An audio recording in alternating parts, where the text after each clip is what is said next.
Et que font les stratèges? Eh bien, nouveau point pour ce quart de finale entre l'Égypte et la Côte d'Ivoire. Pour l'instant, 3-2. C'est très serré. Omar Marmouche a ouvert le score dès la 4e minute pour les Pharaons.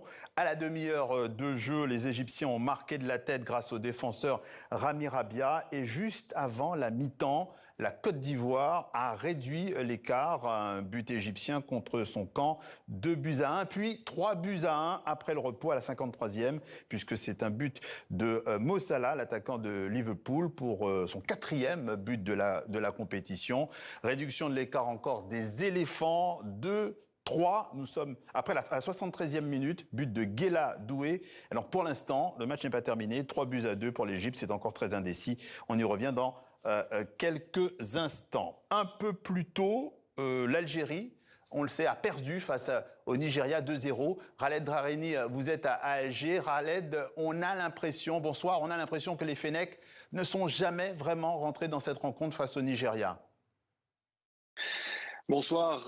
Oui, c'est déjà la grande déception ici en Algérie après cette défaite totalement inattendue. Comme vous l'avez dit, on a l'impression, selon beaucoup d'observateurs, que cette équipe était un peu méconnaissable, qu'elle était un peu différente des 4 autres rencontres où l'Algérie avait remporté tous les matchs, et particulièrement contre la République démocratique du Congo 1-0 en 8e de finale.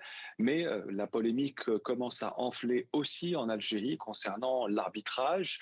C'est pas le seul match qui est concerné par cette polémique arbitrale et avec ce possible penalty qui a été refusé à l'Algérie après une main d'un joueur nigérien sur sa propre surface qui n'a pas été sifflé et l'arbitre n'est pas revenu au VAR. Donc les observateurs sportifs reviennent beaucoup sur cet incident de début du match et ils considèrent aussi qu'un penalty pour l'Algérie en début de match aurait pu un peu changer la donne et donner une nouvelle image de cette rencontre entre l'Algérie et le Nigeria. Le Nigeria qui prend finalement sa revanche presque 7 ans après le dernier match en demi-finale de la Coupe d'Afrique des Nations qui s'était déroulée en Égypte. Et l'Algérie avait remporté le match grâce à un coup franc historique marqué par Riyad Mahrez. Riyad Mahrez qui pourrait avoir joué sa dernière Coupe d'Afrique des Nations de football.